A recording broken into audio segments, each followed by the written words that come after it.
안녕하세요. 저는 이스라엘 대사관 경제무역대표부 이민희 상무관입니다. 많이 바쁘신 와중에도 금일 리테일 이커머스 온라인 세미나에 참석해 주셔서 너무 감사합니다. 저희가 이제 4시부터 세미나를 시작될 거고요. 그 세미나가 진행되는 도중에 혹시 질문사항 있으시면 그 하단 부분에 Q&A 버튼이 있거든요. 그 안에 채팅으로 남겨주시면 저희가 이제 그때그때 대답을 해드리든지 아니면 조금 더 시간이 필요하면 다시 말씀을 드리도록 하겠습니다. 그럼 지금부터 저희 리테일 온라인 세미나를 시작하도록 하겠습니다. 저희 주한 이스라엘 대사관 경제무역대표부 대표이신 야니브 골드버그 참사관님께서 오프닝 시작해 주시겠습니다. 야니브, floor is yours. So, hello, thank you, Mini. My name is Yaniv Goldberg. I'm the head of Israel Economic and Trade Office here in Korea at the Israeli Embassy. It's a pleasure to have you all. The Israel Economic and Trade Office helps Israeli companies to do business here in Korea and to attract investment to Israeli startups. And the Israeli and Korean economic relationship are actually on a very positive trend in the last few years. Many Israeli companies are working very strongly with Korean companies, and Korean companies, especially big conglomerates like Hyundai, Samsung, LG, and others, they already have their presence in Israel, their R&D centers and scouting offices, and we are looking for more of those. The Israeli-Korean free trade agreement is about to be signed very, very soon, sooner than you might imagine. And we are looking for a greater improvement of the economic relationship in the upcoming year. You should also know, as Korean companies, that Israel, in addition to former peace agreements with Jordan and Egypt, recently signed peace accords with United Arab Emirates, with Bahrain, with Sudan and Morocco, and the Middle East is changing in a very positive way. This is also a very positive signal to Korean companies and conglomerates to do more business with Israel and with the Middle East. I want to mention also, and this is actually a well-known fact, that the Israeli communication and IT sectors are quite strong and globally recognized. And in terms of investments, we are seeing a very growing number of investment coming to the Israeli ecosystem. 2019 ended with more than $8.5 billion entering the Israeli high-tech ecosystem. Most of these funds came from foreign investors.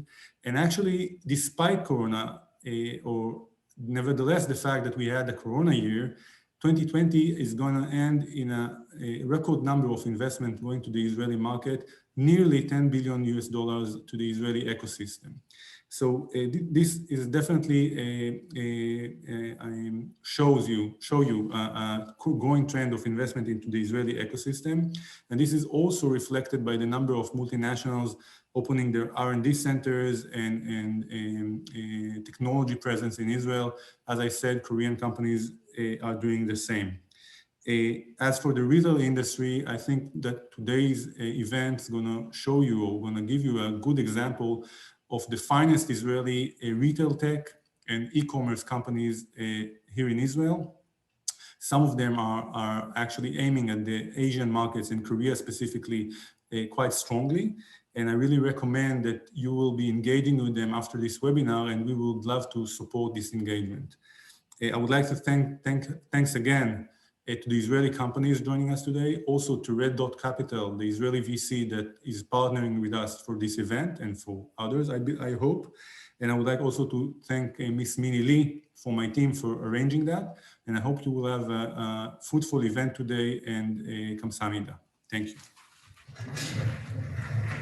Thank you, Yaniv. So, 그럼 지금부터 레드닷 캐피탈의 발표를 시작으로 저희 오늘 온라인 세미나를 시작하도록 하겠습니다. Yaniv, floor is yours. Thank you. Let me just share a short presentation.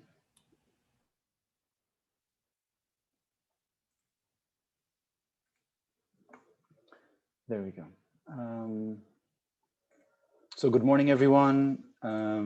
Thank you, Yaniv, and thank you, Minnie, for having us here today. And of course, thank you for all the guests who have come to attend this event.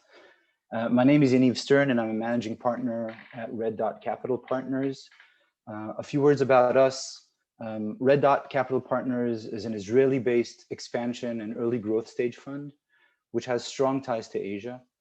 We manage about 350 million in assets, have top performance, but our real unique angle is that we have strong LPs, mostly from Southeast Asia and Japan, and hopefully very soon Korea as well. And a lot of the work that we do is offering Israeli startups who have traditionally focused on going to the US avenues and opportunities to capture the unique growth potential that happens in Asia.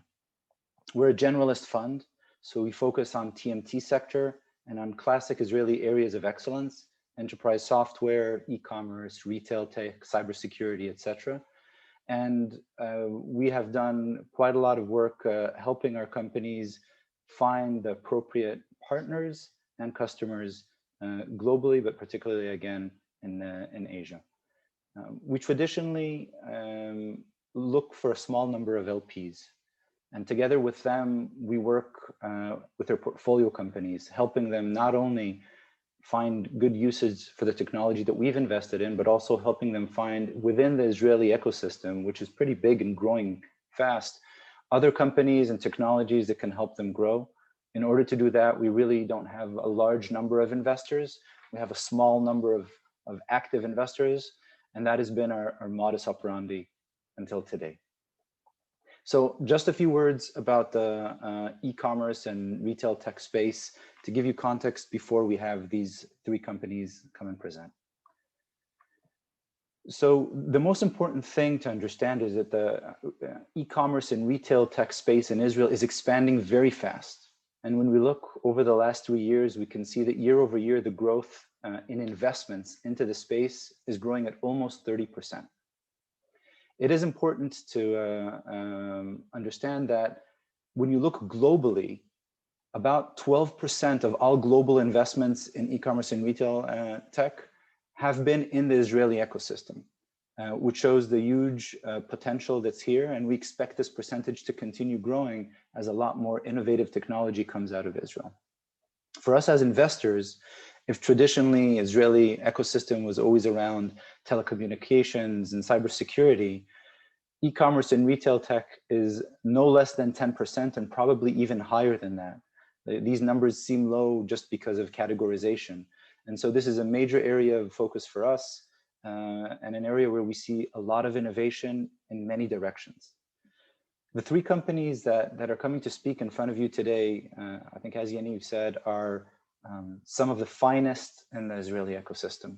And it's important to remember these. These are companies that are very successful, they're growing fast, and they offer a unique offering that is unparalleled, I think, or difficult to find in other locations. But at the same time, what you see here is just the tip of the iceberg. And there is a much bigger and more complex ecosystem behind it, open for exploration. If you see, there's a landscape that was done recently, and this landscape is, it was done by Deloitte. And I will say that even this is only partial. And you can see that the diversity of companies in the e-commerce and retail tech space is big, addressing from new business models down to digital success, sustainability, and commoditization, and how to create premium products within the space. So my hope is that, first of all, you enjoy the companies that we've brought today. And the second is that you continue to explore the Israeli ecosystem to find if there are any things that could help you support and grow your businesses. So with that, I'll stop talking and I'll pass this back to you, Minnie. Thank you very much. Thank you, Yaniv. Thank you, Yaniv. 그럼 이제 EverC의 Raz Abramov CTO 님께서 발표를 시작해 주시도록 하겠습니다. Raz, floor is yours. Thank you, and good morning, everyone. So I'm Raz. I'm one of the founders and CTO of EverC, and I'll tell you a little bit about our company, what we do, and how we can maybe work together. So I always like to start with a little bit of history. We've been around for several years now, started around 2013, and we've been focused all of our company's years in monitoring merchants specifically the illegal activity that merchants present. We started from the financial industry. We've been working with banks, the credit card brands, MasterCard, Visa, payment service providers, and basically anyone who will work with e-commerce merchants. And as you can see, while we started out of Israel with a relatively small number, the numbers keep increasing along the years. And today we've monitored over 2.5 million merchants all around the world. So what it is that we check? We check for a phenomenon called merchant fraud. So unlike customer fraud, or consumer fraud, which is a stolen credit card being used to buy legitimate merchandise and then getting chargebacks, we focus on the other side, in the merchants. When merchants try to defraud the bank while selling illegal goods or services through the bank without their knowledge or consent. Such things can be marijuana, where it's not legal, human trafficking, any illegal goods being sold is basically what we target and what we try to prevent. Now, these merchants obviously do not reveal their identity and do not reveal their actual activity. They try to hide behind a legitimate front. The phenomena is called electronic money laundering or transaction laundering, which is when a merchant will process payments and card transactions on behalf of another merchant. So if you are a bank or a marketplace, you will see a seemingly legitimate product or website trying to transact through you. They might be selling clothes or bicycles or anything that you would find legitimate and you would want to work with. But behind that website, there will be a set of activities, illegal ones, that are using the same merchant account to process the illegal payments through the payment network. That will basically launder the illegal money and appear legitimate. Now, this phenomenon has been growing and keeps growing over the years. COVID has definitely accelerated the phenomenon globally, where we see basically two trends in the market that will account for that growth. The first one is micro merchants phenomenon. Micro merchants is basically everyone and anyone today can be a merchant. You can set up an online store through one of the many providers you see here.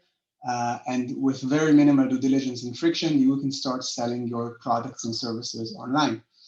On the other hand, as you can see, there are many actors that are competing to get those merchants to transact with them, because more merchants equals more revenue.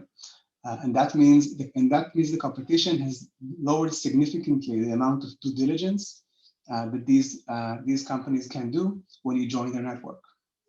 That basically means that we've created a smoke screen where all of the merchants that are popping up are hiding the illegitimate few that basically damage the entire activity. Now, when we look at the global trends, and we work with banks all over the world, so we can see that this is pretty uniform. So regardless of the geography of the line of business, we see that from the merchant portfolio that you are working with, anywhere between 6 and 10% are hiding a known activity from the customer, from the bank. Now, that activity can be legitimate. So it can be a shoe store that opened up another set of retail activities and are simply using the same merchant account, or it can be illegitimate. And that's where the real problem lies. Now, how is it performed? I'm sorry to say it's very easy to conduct that illegal activity today. So if you are the financial system, what you do is you provide a merchant account for a merchant that will open up an account with you. We'll have some sort of API or gateway that will process the payments through the merchant, and that merchant will set up a seemingly legitimate store and basically start transacting through you. Then they will take the illegal activity and will simply use the same terminal or the same API access to funnel those illegal payments that you see here through the same merchant account. Now, if you look at the amounts, they look pretty much the same. If you look at the frequency, pretty much the same.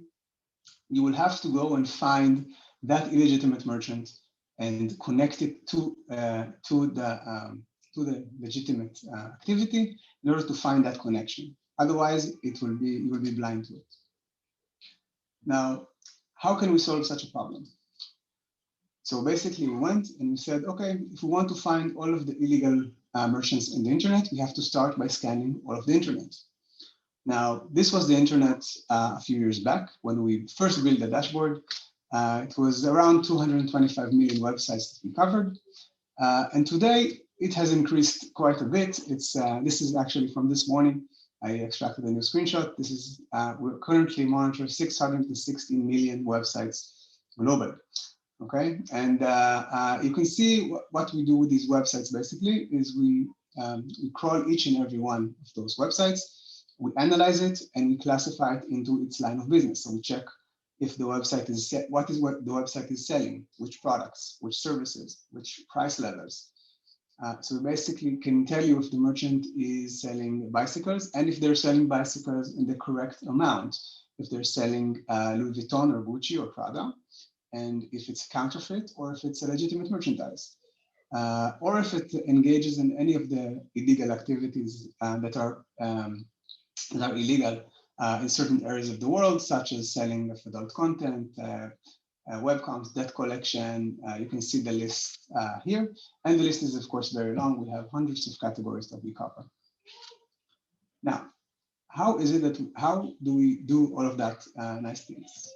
So we built a relatively deep technology stack, and we've been improving it continuously since our inception, where we do the following. So we start by scanning again all of the websites on the internet. For every website, we check what it sells, and we also check who is it connected to.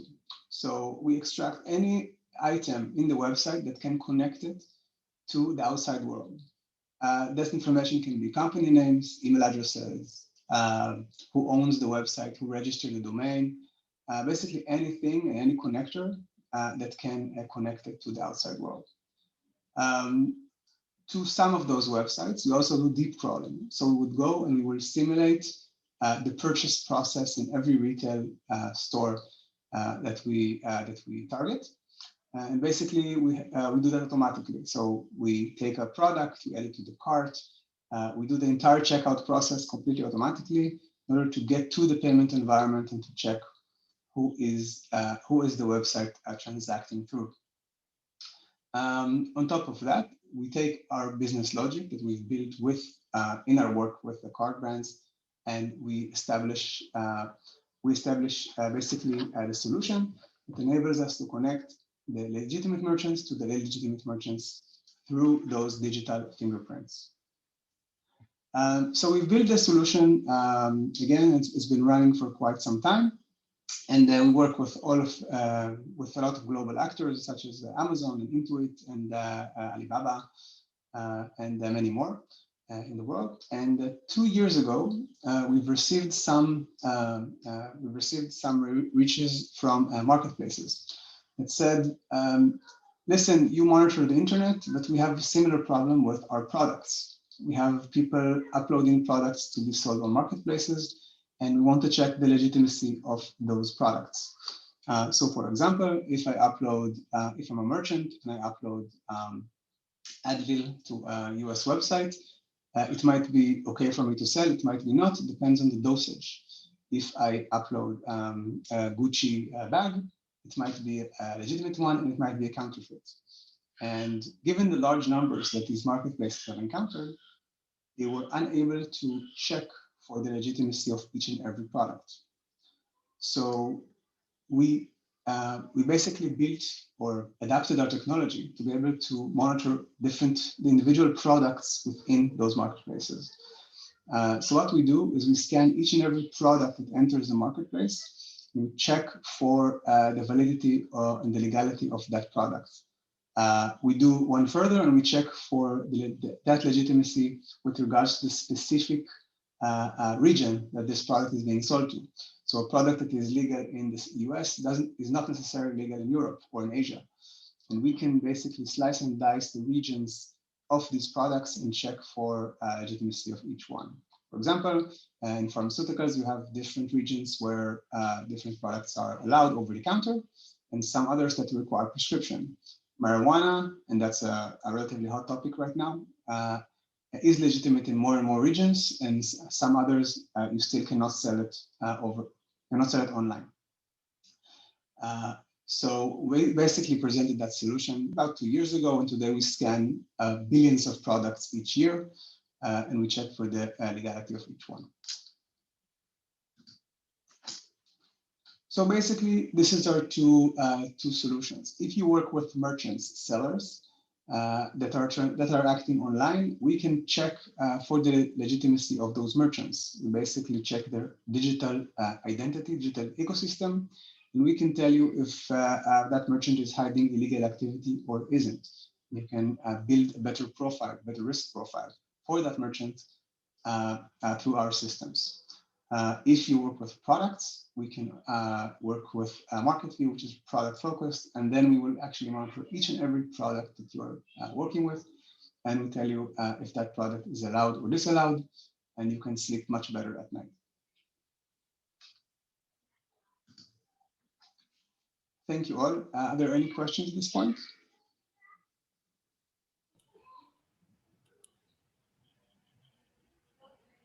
Thank you, Raz. If anyone have a questions, I just let them writing on chatting Q&A. So if something happens, I will share with you. All right. 저희가 첫 번째 세션 에버CR 발표가 끝났고요. 저희가 혹시 질문이 있으시면 아까 말씀드렸는데 하단의 Q&A 세션에 이렇게 써주시면은 저희가 발표자분들하고 공유해서 답변을 해드리도록 하겠습니다. 다음은 글로벌 2의 Ofri Cohen 씨께서 발표를 해주시겠습니다. Ofri, floor is yours.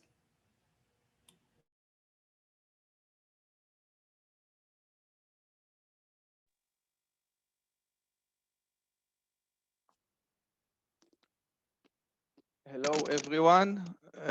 For some reason, I can. Oh, okay. Now it should work. So, hello, everyone. My name is Ofri, and I am the VP APAC for GlobalE. On behalf of GlobalE, I would like to first thank everyone for taking the time and attending this event. A special thanks to the Israeli Embassy for organizing this virtual event for us. It is great to have an opportunity and engage with the people of the industry, despite the limitation we are all experiencing, and I sure hope it will be behind us sooner rather than later. During the last decade, I lived in China and Hong Kong. I was leading the growth of a software company across the Asia Pacific region. Only recently, actually, I joined GlobalE with a very clear mission to replicate the success we have had at the US and Europe and adapt it, I would say, to the Asia Pacific region. Today, I will present the challenges and the opportunities of cross-border e-commerce. We will also look into how GlobalE can add value at this front. So let's start with who we are. We are a global leader for cross-border e-commerce. We aim to increase a brand's international sales by mitigating all the business issues they will be faced with when doing cross-border e-commerce, doing e-commerce outside the country of origin. We act as the merchant on record, and we manage the cross-border shopper's journey from start to end. So basically, as soon as they land on the website, throughout the browsing experience, checkout, return, customer services, the solution basically covers local messaging, pricing, guaranteed duties and taxes, calculation and presentation, shipping, alternative payment options, fraud management, return, and customer services. The whole journey, as mentioned earlier. We process more than $800 million on behalf of not less than 450 brands across the globe. As you can imagine, this data is translated to actionable insight, helping us to optimize the proposition for cross-border shoppers in each and every country. Now, let's look on the opportunity. So retail e-commerce is increasing year over year, expecting to hit $4.4 trillion by the end of 21, and not less than 6.3 trillion by the end of 24. This is a huge opportunity. Let's try to understand what is actually building this growth. And I can tell you it is not just the average order value that increase. It's not the existing buyers that are buying more, but it is the number of buyers that is growing actually rapidly. And this actually means that the opportunity is very, very solid and must be exploited by providing these buyers, old and new ones, the highest level of services wherever they are. In 2020, we have seen 2.26 billion online shoppers. I will say it again, 2.26 billion online shoppers. It is a lot. When we try to understand the cross-border shoppers, we see that they are extremely active in these specific countries. So as a brand aspires to expand globally or across the region, we highly recommend to take this into account and make sure that a brand will present the best proposition at the very least in this specific market to drive results. Diversification, like everything in life, is important and will help us to actually exploit a wider range of opportunities. So the cross-border e-commerce has grown by 21% across these four biggest regions, according to our data. We can see that the negative impact of COVID was basically marginal and very short. Interesting to see the spike in Asia and in Middle East during the pandemic outbreak. Now, let's put ourselves in the shoes of the cross-border shoppers. We all had a chance to buy from an overseas brand, and maybe we'll do that in the future. What actually stops cross-border shoppers from completing a purchase? So there's a few different elements. It can be the shipping cost, the transit time, lack of certainty, taxes and duties, or maybe unclear policy around the taxation. Complex return process, also a crucial element. Now let's flip through and take the point of view. Let's try to put ourselves in the shoes of a merchant. So taking the merchant point of view, the world is not a cohesive place. So even regions we tend to perceive as such present many challenges for merchants aspiring to expand globally. Take, for example, the Asia Pacific region. You should know it better than all of us on the call.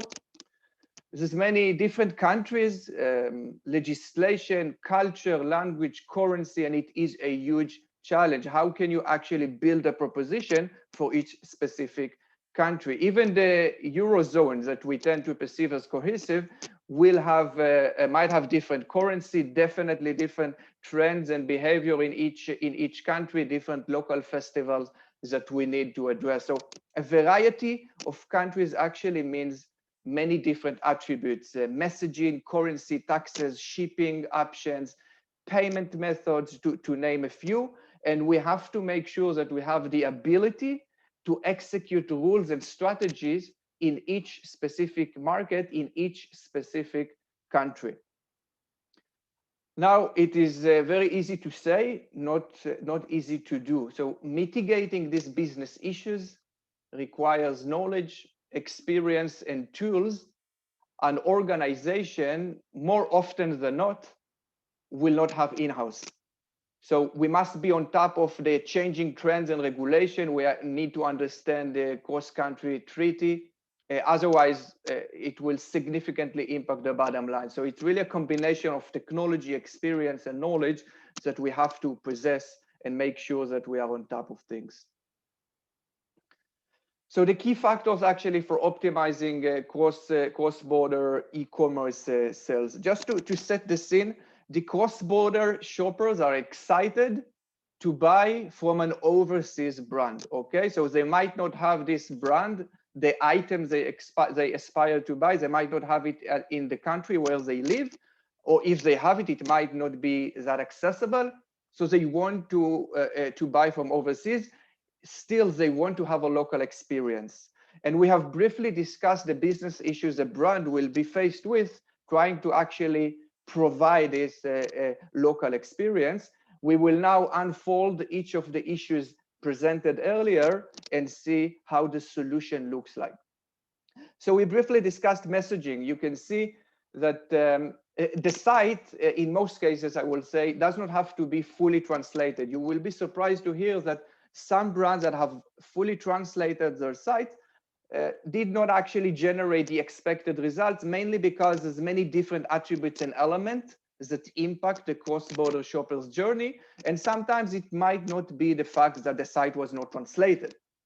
With that in mind, I will say that some localized components in your proposition will definitely drive better results. So a welcome pop-up, as you can see on the left side of the screen, here in Chinese, actually providing this sense of certainty, security, and inviting the shopper to continue and browse the site.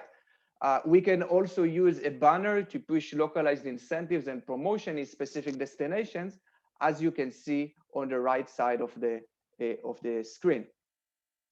Pricing must be presented in local currencies. There's no other way to go about it. So a merchant will need to manage different kinds of pricing rules in each location. We briefly discussed this earlier to optimize the performance and, not less important, to stay in line with business strategy. So a Korean merchant, a Korean brand wants to expand globally. They might have reseller merchandise stores in other locations. Sometimes they will have to meet the retail recommended price in this specific location, and we will recommend to deploy a fixed price strategy, so to really avoid the unnecessary competition.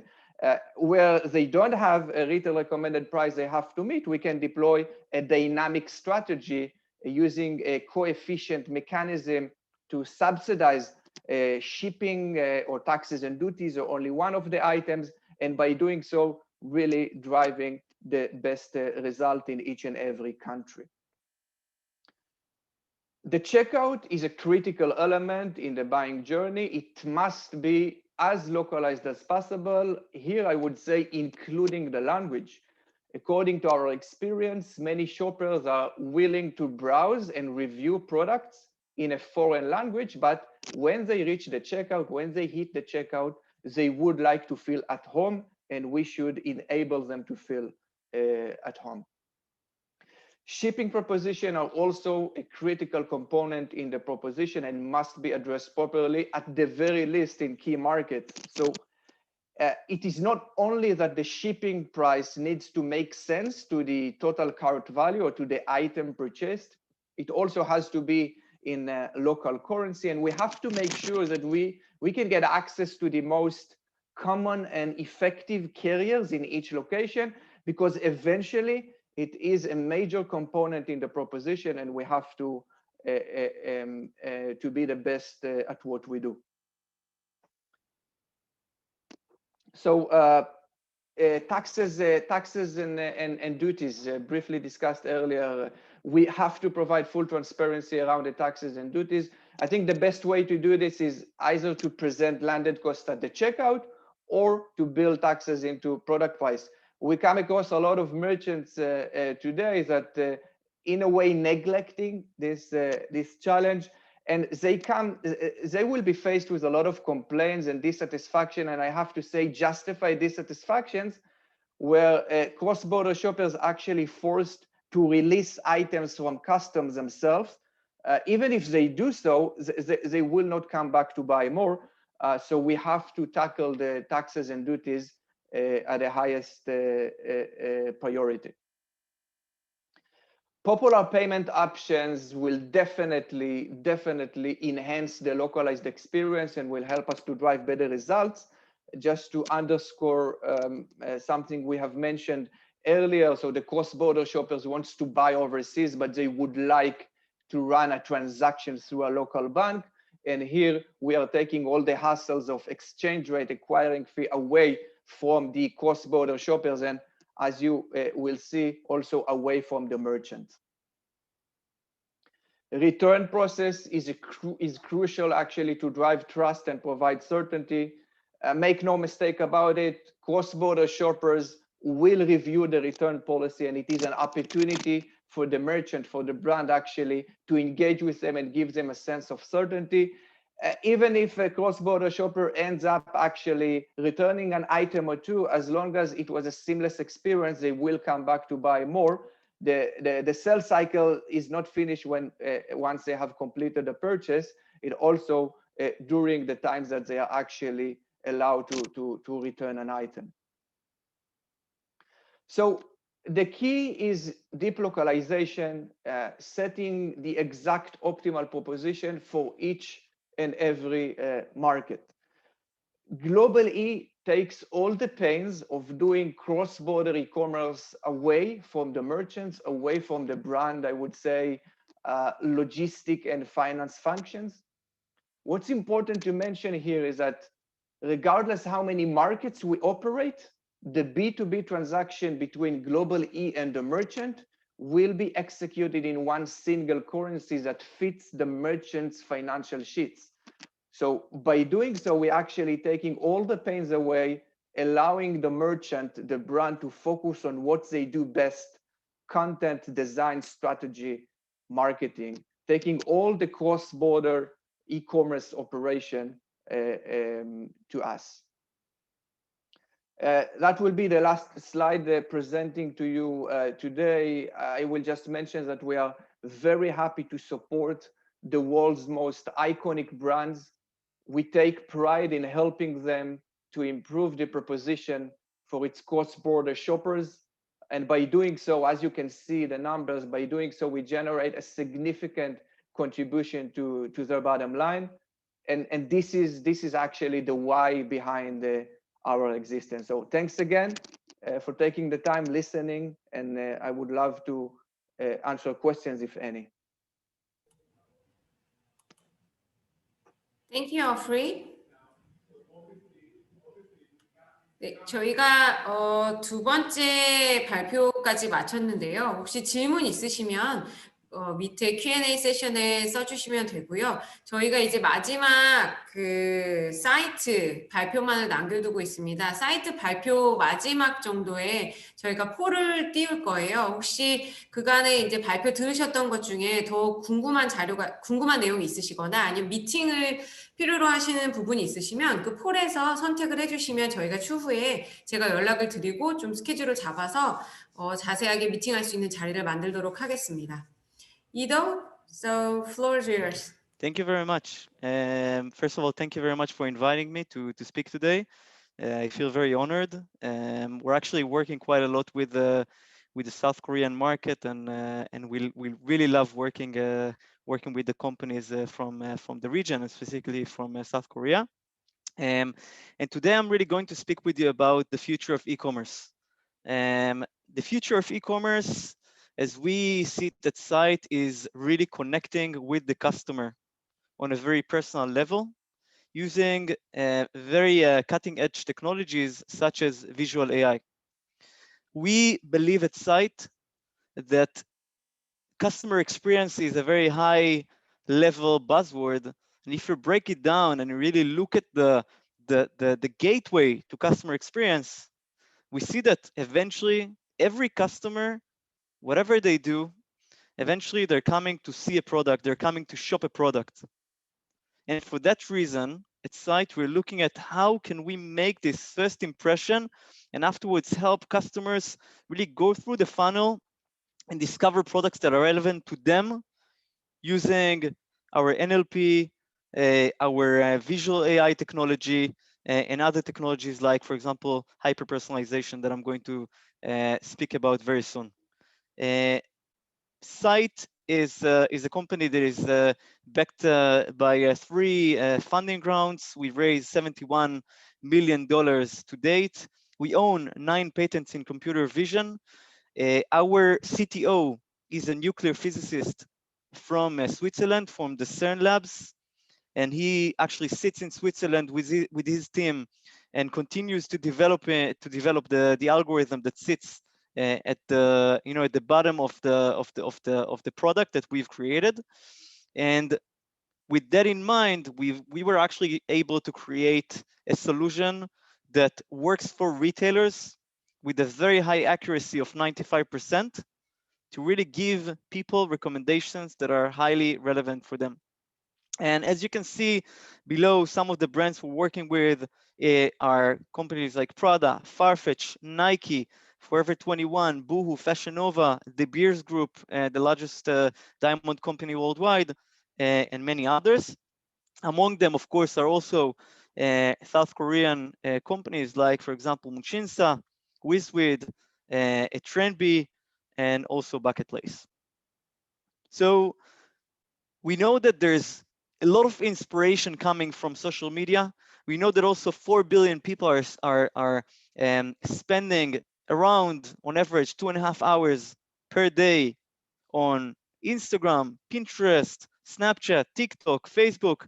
And this is many times the place where they see something they like. However, in many occasions, they can't really connect between the inspiration and the purchase. And we're actually believing at Syte that this path to purchase is broken.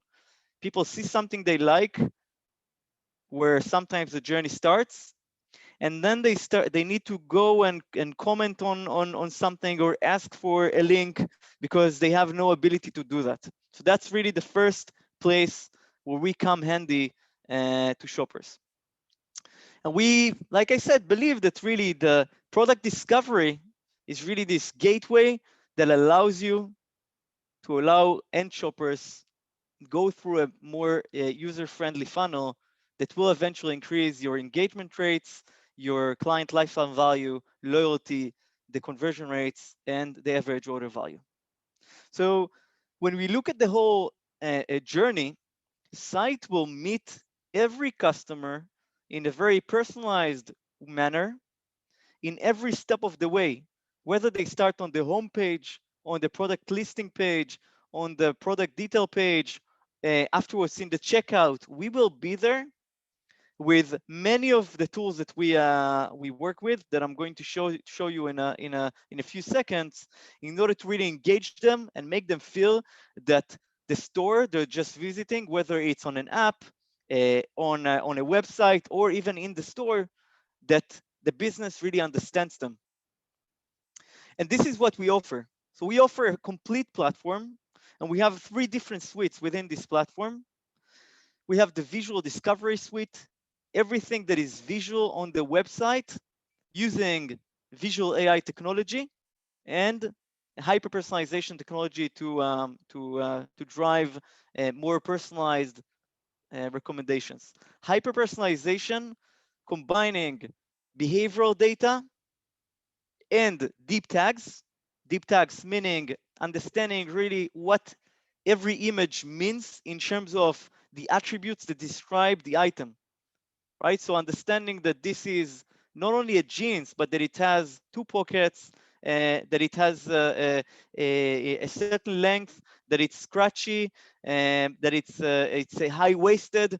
And by doing that, we can really understand what people are interested in to the smallest details of their preferences. And then we have the merchandising suite, which in my opinion is probably the best innovation we came out with in 2020, which is the combination of search, textual search, and merchandising solution that eventually combines understanding all of the metadata that is already sitting on the website, the deep tags that describe every image using a bank of 6,000 attributes, and on top of that, merchandising rules to really control what will show first on top of what our algorithm is enabling, and the discovery console where you can do A/B testings, where of course you can do the merchandising rules, go deeper into the analytics, and configure and customize. This is an example of how the hyper-personalization works, and really a lot of technology comes handy when we're analyzing what's happening on the website with very sophisticated technologies in order to really eventually give a very personalized experience to everybody on the website. Now, I want to show you an example how site can look like on a website. This is the inspirational gallery that is based on visual AI. We can then also upload an image and find highly similar items using our visual AI algorithm. You can also break down the image into the different items, as you can see here. So if I want the shoe, if I want the dress, I can shop whatever I want. I can also search with our augmented textual search and find, and this is in Italian, it's red dress in this case. And here it's abito, it's dress in Italian. And when I go into the result page, this is all site, this is all our design. And what you see the left-hand side are all of the filters that we were able to create automatically using the deep tags by understanding what's in the image at scale. Now this takes, you know, if a company has even 1 million products, it will take a few hours to analyze. Then we can also go through every image of the item and really drill down into what's in the image, analyze it, and then enable people to shop from the image itself. And then we have shop the look and shop similar. Of course, we do it for fashion, home decor, and furniture and jewelry.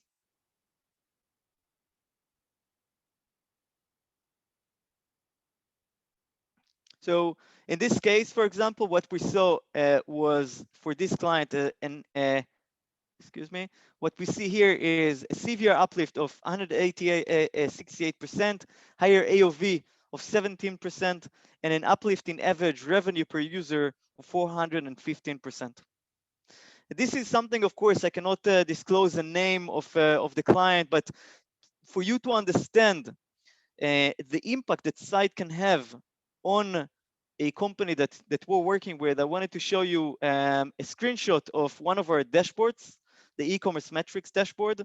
We usually look at the user CVR, the AOV, average order value, and the ARPU, which is the average revenue per user. And you can see that the uplift with site compared to the website is for user CVR 573%, for AOV 16% uplift, and for average revenue per user 570%.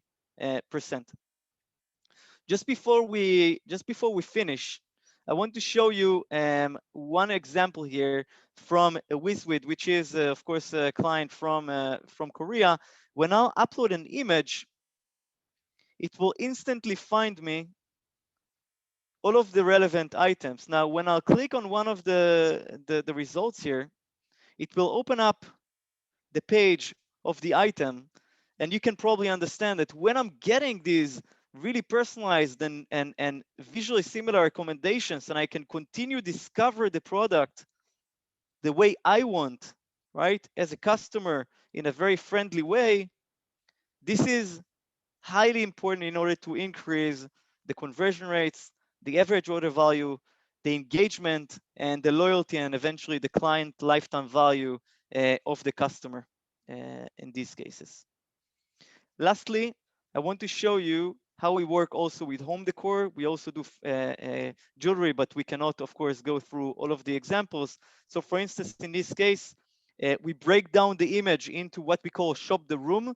This happens automatically with our visual AI algorithm that breaks down every room into all of the products that are showing in it automatically in real time, using the most updated catalog that is available to us. So with that in mind, thank you very much for having me. And if you have any questions, if you'd like to set up a meeting with me, please let me know, and I'd love to extend the explanation about what we do and how we can help your business. Thank you very much.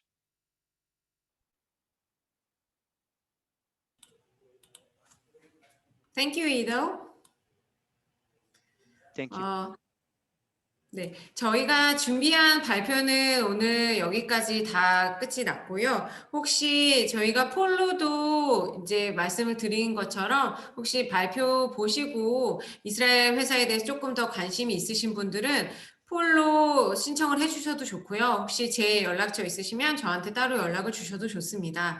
혹시 그리고 5시 이후에 미팅을 신청하신 분들은 그 받으신 링크로 그 시간에 들어오시면 저희가 미팅을 진행하도록 하겠습니다. 바쁘신 시간 참여해 주셔서 너무 감사합니다. 다음번에 또 더 좋은 내용으로 찾아뵙도록 하겠습니다. 감사합니다. Thank you, everybody. So we're gonna close the online seminar right now. So all the other follow-up I will share with you after the seminar. So thank you again. So keep in touch. Bye-bye. Bye.